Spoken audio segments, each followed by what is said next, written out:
Hi, everybody. What does this look like? This is practice strokes today, and I have two messy palettes, but look how much paint I've got there. I've got it on me, I've got it there, but I want to show you how fun it is to take a ton of these little greeting cards with envelopes. I don't have my envelopes here right now, but I want you to see that we are gonna, and this is a challenge too. I want you to take a picture of your plates and then show me a couple cards that you paint from them and do it on our Facebook group, Donna Dewberry's official Facebook group. It's what Donna Dewberry's official one stroke group. And what's going to happen is I want to show everybody the challenges of what you've done. And by the way, if you haven't subscribed, this is my most watched video sessions that I do, and that's practice strokes, because so many people want to learn how to do one stroke painting when they find me on YouTube. And if you subscribe, you're going to be get a little ring every time I'm coming on with something new. And the thing that people love about this is that they want to know how to do it. Tell me how to do this. And I have these little tutorials, most watched ones online on my Donna Dewberry channel. So I'm taking metallic, platinum metallic folk art multi-surface paint. So what's wonderful about this paint is that I can add floating medium or water to this. I don't usually want you to use water, but I just want you to see that I can come right across here and make a stripe. I do this on the envelope and I do it on the card itself. Okay, it doesn't have to be perfectly straight. I'm going to show you what to do if that happens, if it's not exactly straight. All right, that's with the flat of the brush. Now I'm going to go back and get more paint, and I'm going to run my finger along the bottom here, and I'm going to chisel so you have enough paint. Don't use a liner, use the edge of that brush. And even if that's not perfectly straight, I'll show you a fun way to fix it.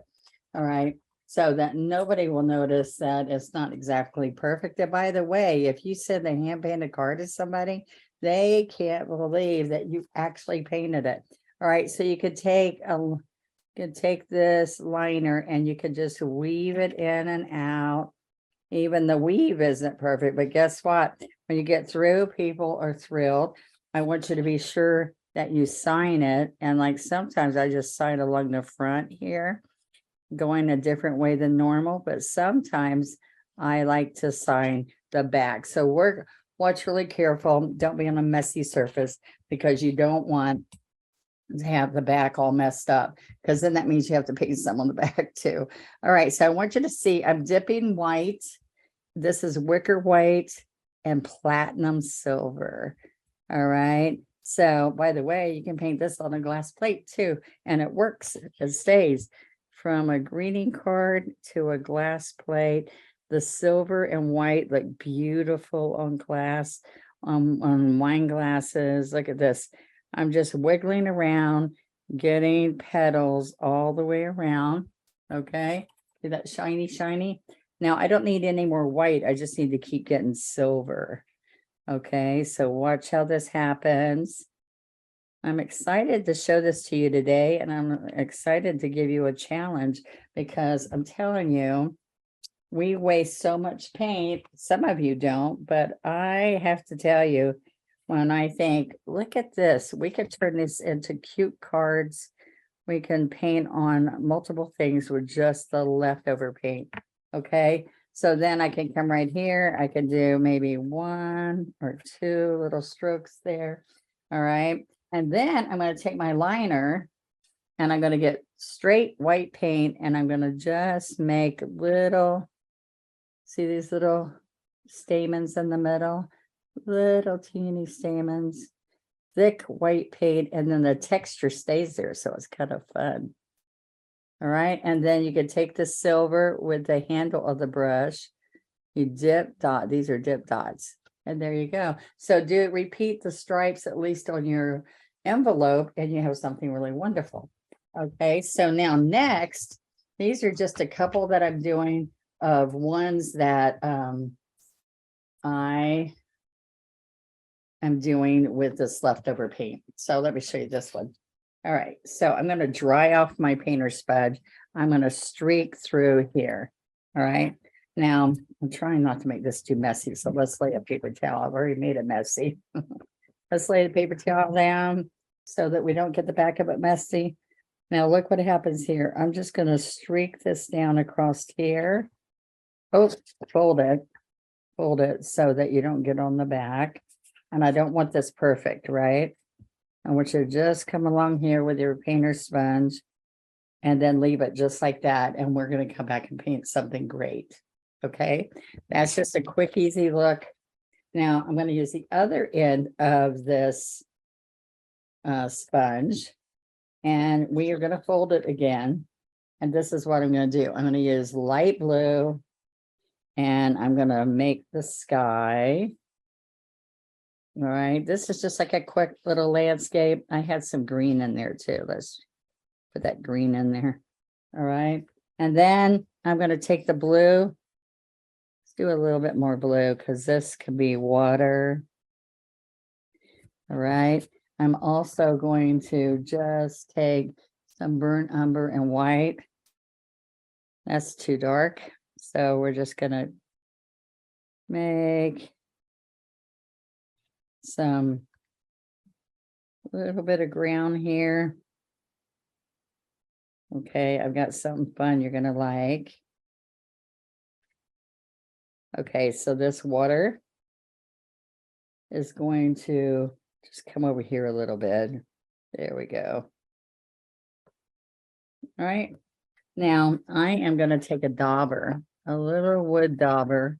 We sell these too. Everything's on onestroke.com.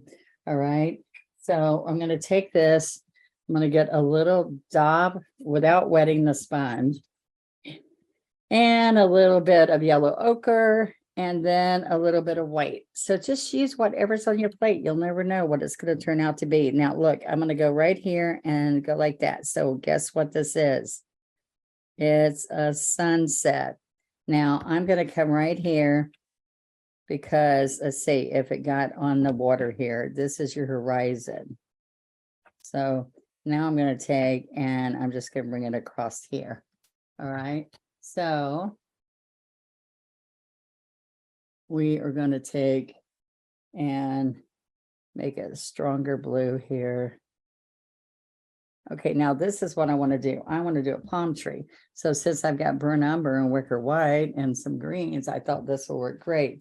So I'm going to take some burnt umber and watch this, and yellow ochre. And where's my medium? Right over here. Work that in. Okay, so up here is the palm tree. I want it to come right there, and I'm going to come down with the brown on one side. Let's get some more burnt umber on one side. Okay. And then I'm going to run a little bit of white along this side.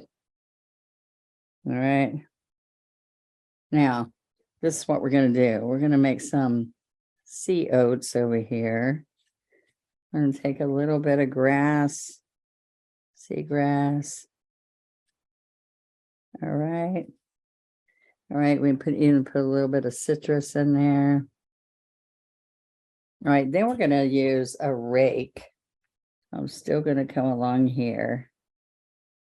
All right, so the rake brush is got little bristles. See that? I teach you how to totally do a rake brush. Just look that up. It's called a feather or a rake brush. So you can look that up right on our site, okay? On onestroke.com. All right, so make sure Donna Dewberry's official One Stroke group on Facebook. Donna Dewberry's official One Stroke group. And I would love to see you share your cards. You got to share your plate from practicing, and then see what kind of cards you can make with it. So we did an upside down umbrella, and then this is what we're going to do. We're going to take thicket, and we're going to go along here and drop it. Slide, drop, slide, drop. Now this had some berry wine near it, or some burnt umber, so it picked up some of that. All right, now I don't want a bush at the end, so we do a real thin just a little bit, and then get heavier as we get towards the center of it. Now out here, we can be careful so we don't hit the sun. Okay. And then right in here. And then right in here. Now I want you to see that we want slide, drop, slide, drop, slide, drop, slide, drop it, drop it, drop it, drop it, drop it. You can even do some single ones that haven't opened yet. Now this is the dark, okay? So now what I want to do is I want to pick up some white and citrus green and white, and you're going to come right in here and put some of this lighter color right in here. Look how fun. Now, just because this brush makes it so easy, you will not believe that you did this. And I teach a whole thing about palm trees on one of my rake brush skills. So go check that out. All right. So how much fun was that? I did go and do some of the sea oats right here. Now I did this fast. You can rewatch and rewatch. That's the reason we love practice strokes, is I kind of give you homework, go practice on this, come back and show us. But I want you to show us on our Facebook group. We're wonderful, will inspire you, and you will have a good time. Now, one more little project, one more. I got to figure out a flower to put in here. So this is what we're going to do. We're going to take, let's put everything in the water. Let's use a 16 font. All my brushes are very inexpensive and affordable for those who want to learn how to paint and you're not sure what to start on. We have beginner kits, beginner paint kits. We have everything to make it user-friendly for you. So you can call my office at any time. My daughter works there too. She'll help you figure out what you need. So that's Amanda Dewberry. Okay. So now look, I'm going to come here and do a hibiscus. Look at that. All right. So I blended white, yellow, daffodil yellow, and berry wine. And we live in Florida. We have a lot of hibiscus. All right. If you've gone on trips or whatever, if you don't have them in your area, lots of hibiscus and different destinations that you might travel. So it's fun to paint them. All right. It's easy if you learn how to load the brush. We blend, shade, and highlight in each stroke that we make. All right. So now I'm going to come in here and show you how quick and easy it is to do a leaf. So I'm going to load all that paint on the brush, and I want you to see that we went 1, 2. All right. Now let's go over here. 1. Oh, look how fun that is with that green rustic sponge background. How fun is that? Okay. And now we've got to do the center. So what I want you to do is we're going to take and make a smile right here. All right. Then I'm going to go back to that liner. Okay. And I'm going to get berry wine because we're going to do the stamen. Okay. We added a teeny bit of water with the liner. We never use the water, but we did with that liner. Okay. So here's the stamen in the middle. Okay. Now, does that look really hard, or does that look like it might be fun? I'm glad to share this with you, and I can't wait to see what your thoughts are. And you don't want to go away yet. You want to see how this ends up right here. 1, 2, 3. We make like a Christmas tree right at the end of that stamen. Okay. Then I'm going to dab yellow, and I'm going to tap with my finger and just tap, tap, tap, tap, tap, tap. And we put the pollen, the yellow pollen on here. And those white stems were underneath. And look at that. There you go. And you can do that too. So check out what I'm doing, and you can do this too. And share with your friends, share with us. We want to see. All right. Thank you so much for being here. And we will see you next time. Thank you, guys.